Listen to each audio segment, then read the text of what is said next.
Il existe un arbre qui détient la solution à la plus grande crise médicale de notre époque. Depuis 4500 ans, il soigne ce que les antibiotiques ne peuvent guérir. Chaque partie de son corps, écorce, feuilles, graines, racines, combat simultanément bactéries, virus, champignons et parasites. Il élimine les superbactéries résistantes aux médicaments qui condamnent les patients à mourir dans des services à isolement. Un seul arbre fournit plus de remèdes qu'une pharmacie entière. En 1994, une multinationale et le gouvernement américain ont tenté de se l'approprier. Ils ont déposé un brevet, affirmant avoir inventé ce que les villages indiens connaissaient depuis 45 siècles. L'arbre qui n'appartenait à personne allait enfin appartenir à quelqu'un. Mais l'arbre ne se laisse pas faire. Voici l'histoire de Neem, la pharmacie de village qui a vaincu un empire. Cette usine vivante d'antibiotiques qu'il ne pouvait contrôler. Et la solution, pourtant évidente, alors que les laboratoires pharmaceutiques facturent 500 $ pour ce qui pousse gratuitement.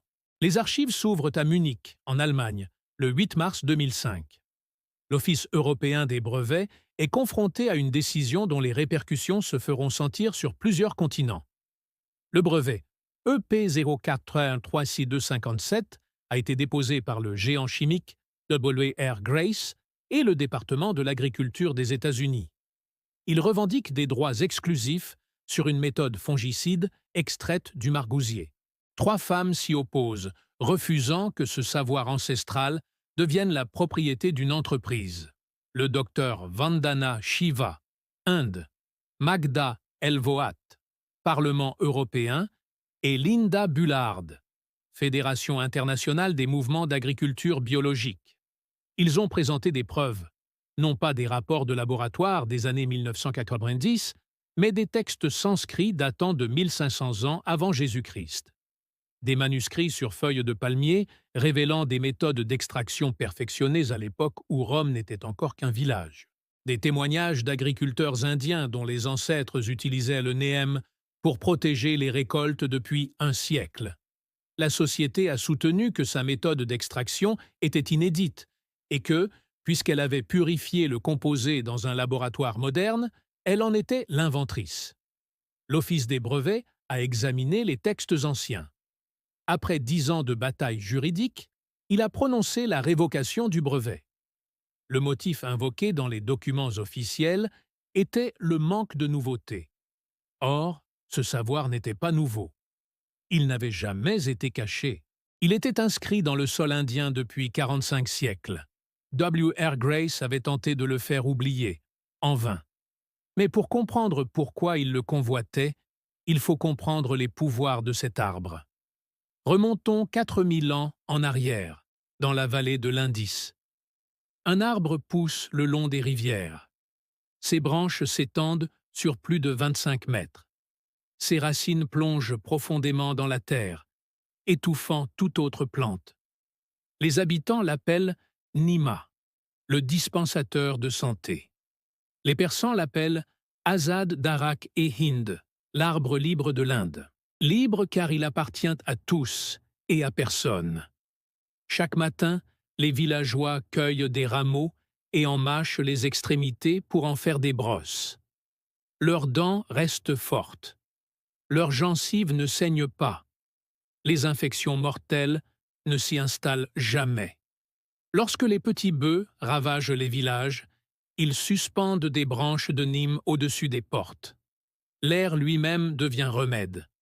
Lorsque les sauterelles arrivent en nuages qui obscurcissent le soleil, elles dévorent toutes les récoltes à leur portée. Blé, riz, légumes réduits en poussière. Mais les margousiers restent intacts. Les insectes meurent de faim plutôt que de manger leurs feuilles. En 1500 avant J.C., la Karaka Samhita, texte fondateur de l'Ayurveda, mentionne le margousier comme Sarva Narini, le guérisseur universel de tous les maux. Il ne s'agissait pas de superstitions, mais d'observations affinées au fil des siècles et consignées dans des textes qui ont traversé les siècles. Cet arbre a protégé des villages pendant 4000 ans. Puis, le monde a exigé des preuves. Dans les années 1920, un entomologiste allemand travaillant au Soudan a vu des criquets ravager toute la végétation environnante. Maïs, sorgho, manioc, tout sauf un. Le margousier. Il a isolé le composé responsable, l'ahadine, une molécule si complexe qu'il a fallu 50 ans aux chimistes pour en déterminer la structure. Elle perturbe les hormones des insectes, les empêchant de se nourrir et de se reproduire. Mais cet arbre ne se contente pas d'éliminer les insectes. Il nous sauve aussi de la mort. Voici le secret que l'industrie pharmaceutique déteste. Un antibiotique moderne est une molécule unique. Pénicilline, tétracycline, amoxicilline. Un composé qui attaque les bactéries par une voie spécifique. Comme il s'agit d'une attaque unique, les bactéries peuvent la déjouer. Elles mutent, évoluent, s'adaptent et deviennent résistantes. Le NEM est différent. Il ne s'agit pas d'une seule molécule, mais de 300. Adéracine, nimbine, yadunine, quérétine. 300 composés bioactifs agissant simultanément, chacun ciblant une voie différente. Utiliser du NEM, c'est comme frapper les bactéries avec un fusil de précision, mais avec une armée. Certains composés brisent même la paroi cellulaire. D'autres bloquent la synthèse protéique. D'autres encore perturbent la réplication de l'ADN. D'autres enfin dissolvent les biofilms, ces boucliers protecteurs que les bactéries élaborent pour se dissimuler aux antibiotiques. Les bactéries ne peuvent muter assez rapidement pour se défendre contre 300 attaques simultanées. L'évolution a besoin d'une pression prévisible, d'une menace unique à laquelle s'adapter. Le NEM, lui, crée ce chaos. En 2022, des chercheurs ont confirmé ce que les villages savaient depuis des millénaires. L'extrait de feuilles de NEM tue le SARM, cette superbactérie résistante à la méticilline qui transforme de simples coupures en condamnations à mort dans les hôpitaux modernes, à des concentrations aussi faibles que 4 mg par millilitre. Il détruit également les souches d'Escherichia coli et de Salmonella résistantes aux antibiotiques, ainsi que les parasites responsables du paludisme, et ce, sans induire de résistance. 4500 ans d'utilisation, aucune adaptation, aucune immunité. Les bactéries n'ont jamais appris. Alors pourquoi n'est-il pas disponible en pharmacie? Pourquoi, alors que le CDC nous avertit que nous entrons dans une ère post-antibiotique? Quand les médecins voient des patients mourir d'infections qui devraient être bénignes, ne plantons-nous pas cet arbre à tous les coins de rue? La réponse est simple et brutale. On ne peut pas breveter une plante. Les entreprises pharmaceutiques ont besoin de 20 ans de protection par brevet pour justifier les 2 milliards de dollars nécessaires au développement d'un nouveau médicament. Elles ont besoin d'exclusivité. Elles ont besoin d'un monopole. Le NEM n'offre rien de tout cela. Il pousse à l'état sauvage. N'importe qui peut planter une graine. N'importe qui peut récolter les feuilles. N'importe qui peut préparer l'infusion. Il n'y a pas de marge bénéficiaire sur un remède naturel. La répression ne se fait donc pas par la force, mais par la paperasserie. Aux États-Unis, la FDA classe le NEM comme complément alimentaire ou cosmétique. Cela signifie qu'une entreprise peut le vendre, mais sans pouvoir en divulguer les propriétés. Si vous mettez en bouteille des gélules de NEM, vous ne pouvez pas affirmer sur l'étiquette qu'elles guérissent les infections. On peut seulement affirmer que cela renforce le système immunitaire. Vague, sans signification. Ignoré par tous les médecins formés pour ne prescrire que des médicaments approuvés par la FDA. Pour faire une allégation médicale, comme celle d'éliminer le SARM, il faut une autorisation de mise sur le marché de la FDA. Cela implique des essais cliniques de phase 1, 2 et 3 pour un coût minimum de 500 millions de dollars. Aucune entreprise ne dépensera 500 millions de dollars pour tester un arbre que son concurrent pourra vendre 10 dollars dès le lendemain de l'approbation. Le modèle économique est volontairement impossible. Nîmes demeure donc dans un vide juridique, comme l'attestent l'histoire et la science, banni par un système qui confond profit et progrès. Pendant ce temps, la crise s'aggrave. La dernière nouvelle classe d'antibiotiques remonte à 1987. Rien de fondamentalement nouveau en près de 40 ans. Le système de traitement des infections est non seulement à sec, mais complètement abandonné. Les bactéries prennent le dessus. Le CDC recense 2,8 millions d'infections résistantes aux antibiotiques chaque année aux États-Unis seulement. 35 000 personnes meurent non pas de l'infection elle-même, mais de notre incapacité à la traiter.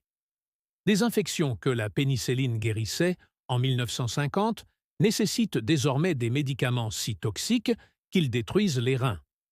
Nous traitons la pneumonie avec des médicaments aux effets comparables à ceux de la chimiothérapie, car les traitements plus doux ne sont plus efficaces. Les médecins les appellent des antibiotiques de dernier recours. Mais que se passe-t-il lorsque ce dernier recours échoue? La réponse se manifeste déjà dans les hôpitaux. Des patients placés en isolement, des infections se propageant dans les services de chirurgie, des bactéries qui résistent à tous les médicaments. Pourtant, la solution existe.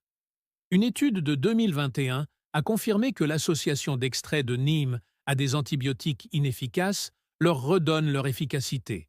Le NEM n'agit pas seul. Il affaiblit les défenses bactériennes, élimine le biofilm et permet aux anciens médicaments de mener à bien leur action. C'est le pont entre ce qui a fonctionné et ce dont nous avons besoin ensuite. Mais nous ne le franchissons pas. Au lieu de cela, nous avons un système qui privilégie la nouveauté à l'efficacité, les brevets à la patience, le contrôle à la guérison. Un système qui préfère inventer une molécule de synthèse vouée à l'échec en 5 ans, plutôt que d'admettre qu'un arbre accomplit ce travail depuis 5000 ans. Mais l'arbre se moque de nos systèmes. Il pousse en Inde, où 18 millions d'arbres bordent les rues des villages et des villes. Il pousse en Afrique subsaharienne, où ses racines retiennent le désert du Sahara. Il pousse en Amérique du Sud, en Asie du Sud-Est et en Australie. Les Nations Unies l'ont qualifié d'arbre du XXIe siècle en 1992. 34 ans plus tard, nous n'avons toujours pas écouté. Chaque arbre est une usine produisant simultanément 300 médicaments. Chaque graine contient le code génétique nécessaire pour vaincre les superbactéries. Chaque village possédant un margousier dispose d'une pharmacie ouverte 24h/24 et 7J7, toujours approvisionnée et qui ne réclame jamais de paiement. La lutte contre la biopiraterie en 2005 a démontré une chose essentielle. La loi peut empêcher une entreprise de posséder l'arbre, mais elle ne peut contraindre le système à l'utiliser. Ce savoir perdure non pas dans les revues scientifiques ou les formulaires hospitaliers, mais dans la pratique, entre les mains des grands-mères qui, encore aujourd'hui, réduisent les feuilles en pâte pour soigner les plaies infectées, chez les agriculteurs qui, eux aussi, pulvérisent de l'huile de neem pour protéger leurs récoltes sans produits chimiques, dans les villages où un seul arbre protège toute une communauté des maladies qui envoient les citadins aux urgences, quand les antibiotiques seront enfin totalement inefficaces, quand les superbactéries auront submergé les dernières défenses chimiques que nous avons mises en place, quand les hôpitaux deviendront des lieux où l'on craint d'entrer. Le margousier sera toujours là, poussant sous la chaleur, produisant ses 300 composés, attendant que nous nous souvenions de ce que nous avons faim d'oublier, non pas parce qu'elle a été redécouverte par la science, mais parce qu'elle n'a jamais disparu, car on ne peut détruire un savoir enfoui dans la terre.